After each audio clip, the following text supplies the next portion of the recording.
Halo sahabat pembelajar, kembali lagi dengan saya Sinoviadi. Kali ini kita akan membahas mengenai paragraf atau tag dari si paragraf. Paragraf itu sangat penting di dalam dunia desain, apalagi web design. Nah, paragraf adalah bagian dari hal yang terpenting atau konten yang akan dimasukkan dalam suatu konten. Oke, kita nggak panjang-panjang saja, kita langsung praktekkan bagaimana sih penggunaan teks paragraf dan apa aja yang ada di teks paragraf tersebut. Oke, sebelum kita masuk ke teks paragraf, lebih baik kita membuat suatu file baru, yaitu kita membuat pertemuan kedua. Nah, ini adalah file yang kemarin kita sempat praktekkan juga di pertemuan kedua kemarin. Kita lanjut untuk membuat file baru. Nah, untuk teman-teman, sebelum kita lanjut ke materi paragraf, teman-teman harus tahu terlebih dahulu ini adalah bagian dari lembar kerja dari si text editor dari si Sublime. Nah, nanti kita sambil berjalan sambil saya perkenalkan cara mempercepat kita menulis coding pada Sublime ini. Nah, teman-teman, kita akan membuat file baru dengan cara klik file, yaitu new file, atau teman-teman menggunakan shortcut. Jadi diharapkan kita sambil memperkenalkan shortcut, teman-teman juga harus mempraktekannya cara menggunakan shortcut tersebut. Karena apa? Biar mempermudah cara teman-teman untuk mengcodingnya. Nah, kita akan membuat file baru dengan mengeklik Ctrl N, maka akan menghasilkan lembar kerja baru. Setelah itu, teman-teman save terlebih dahulu seperti informasi yang saya sampaikan kemarin di pertemuan kemarin. Biasanya kita harus men-save dulu atau menyimpan file tersebut terlebih dahulu supaya ketika kita melaksanakan coding biar mudah. Nah, dengan cara apa? Klik ke menu file, setelah itu save, atau teman-teman menggunakan Ctrl S. Gunakan aja Ctrl S.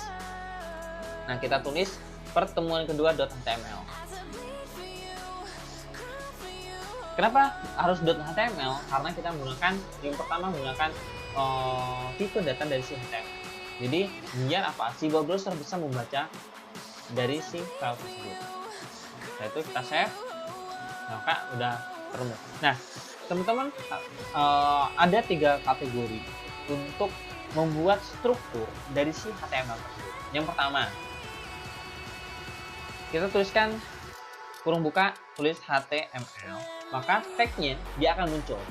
Ketika kita enter, maka secara default dia akan menuliskan struktur apa saja yang ada. Kayak gitu. Itu yang langkah pertama untuk mempermudah atau mempercepat cara coding. Yang kedua, kita Ctrl Z aja ya, kayak gitu. Terus saja HTML. Setelah itu teman-teman tab, maka hasil seperti ini. Struktur dari si HTML itu mulai muncul. Atau seperti yang kemarin juga, teman-teman menuliskan skrip satu persatu, satu demi satu tahapan. Gitu. Nah, tapi itu terlalu lama.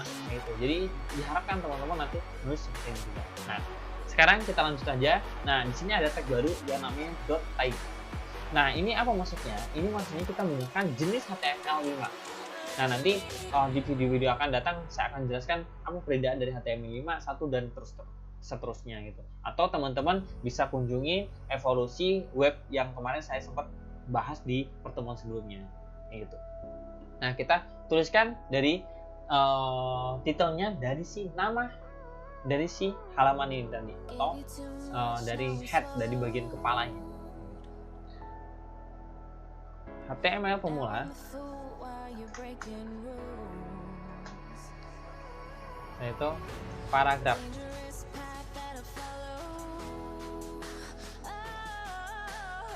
Nah, setelah itu kita akan ngetikin body. Di bagian body kita tulis. Nah, untuk tab paragraf itu menggunakan P. Nah, itu teman-teman tab aja seperti ini, atau teman-teman tulis P seperti ini. Gitu. Jadi teman-teman bisa ada 2 cara bagaimana membuat script atau menuliskan script itu dengan mudah. Nah, kita tuliskan selamat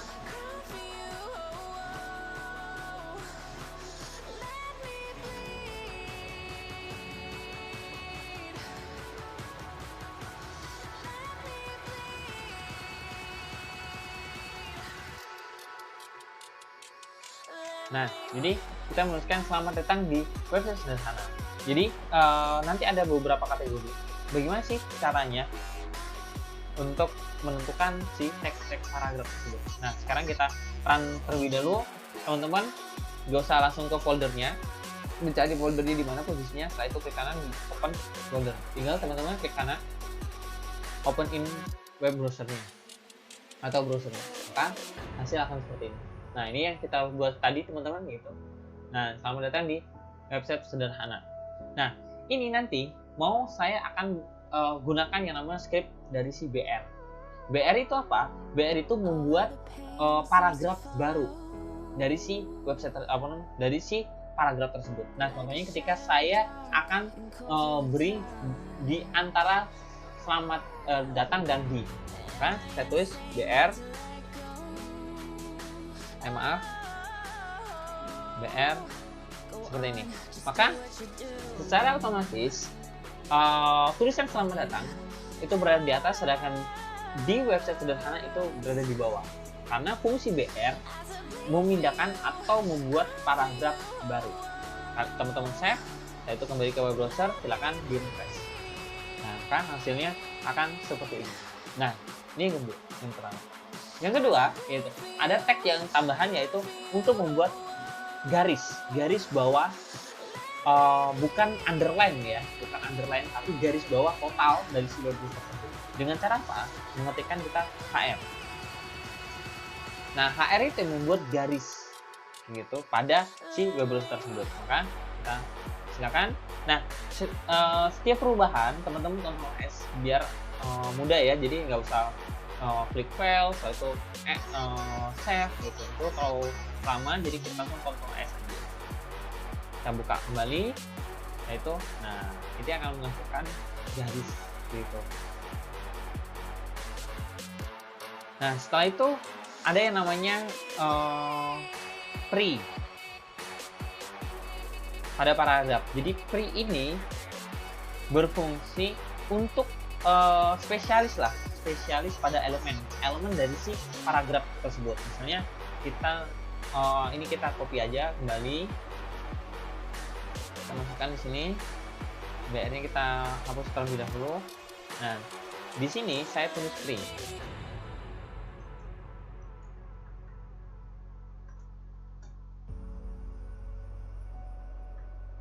Nah, ya, di antara itu saya pindahkan untuk belakangnya di sini. Nah, maka seperti apa sih hasilnya? Nah, seperti ini ya. Jadi secara otomatis tulisan tersebut berubah seperti tulisan apa ya? Yang fontnya sudah dirubah atau font family-nya udah diganti. Kayak gitu. Jadi kita nanti akan belajar juga font family nggak sih? Kita akan belajar juga. Tapi nanti ketika kita mencoba untuk di CSS, tapi sebenarnya nanti bisa juga di HTML. Tapi lebih baiknya karena itu prosedural, jadi kita serahkan ke bagian si CSS untuk memperbaiki. Gitu. Nah, ini tentang paragraf. Nah, ada lagi nggak sih paragraf? Ada lagi gitu. Misalnya saya ingin membuat, misalnya ya, kita ingin membuat tentang suatu paragraf yang panjang lah ya.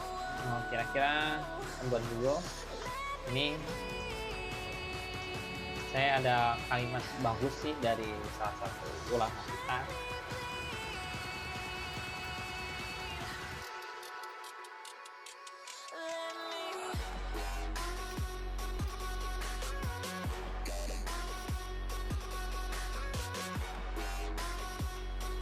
Nah, seperti ini ya. Itu jadi saya punya kalimat, jika engkau tertahan dengan lelahnya Ganjar, maka engkau akan menanggung perihnya kebodohan. Tapi saya nggak membahas tentang makna dari kalimat ini, tapi saya akan membahas bagaimana kita akan coba menggunakan bold, underline, italic, atau strong, atau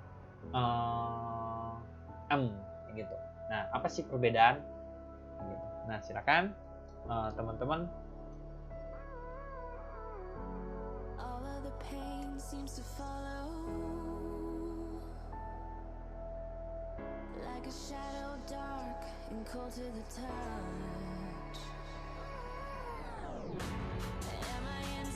Oke, pertama-tama kita akan membuat paragraf bold pada kalimat penekanan pada kalimat belajar.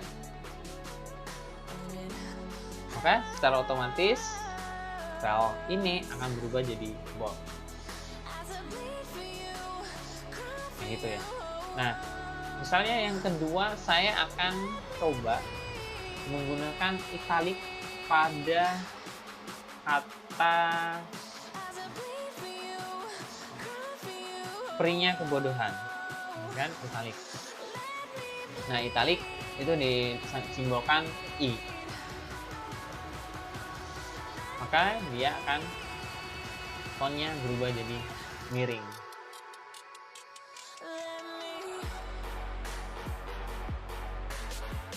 Nah, atau saya underline ini saya akan rubah ke kalimat Imam Syafi'i ini. Kalau nama dari si Imam Syafi'i ini saya buat underline.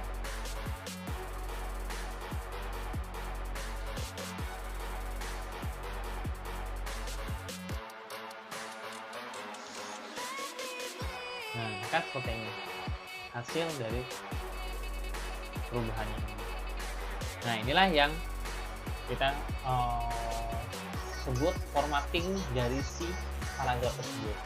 Jadi kenapa harus ada? Jadi di dalam suatu paragraf, ketika kita beri penekanan pada kalimat tersebut, maka orang harus bisa memahami dengan cepat apa sih makna dari kalimat tersebut. Nah, ada lagi nggak selain underline, bold, dan italic? Ada. Nah, nanti kita ini kita kopas lagi saja. Kita buat HR biar rapi. Untuk formattingnya kita hapus dulu.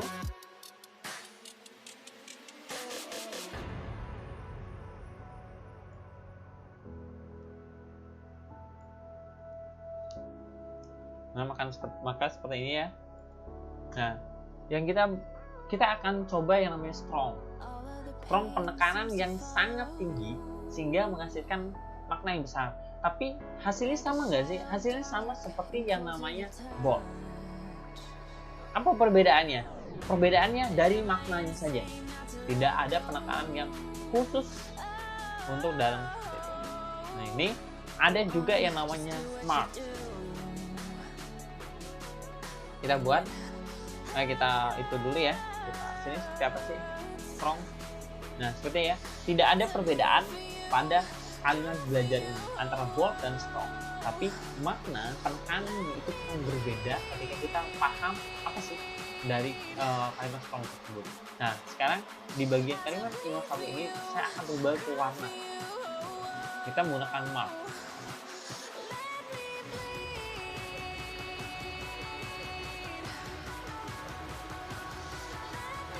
Nah, maka hasilnya seperti ini. Ya. Jadi seperti itulah cara-cara atau cara penggunaannya. Gitu.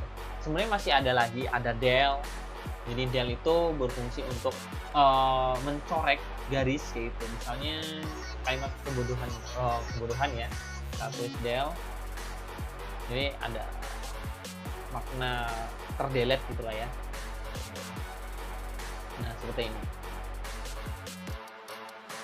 Nah, nanti kalau teman-teman membuat suatu, misalnya membuat rumus kimia kayak gitu ya, ada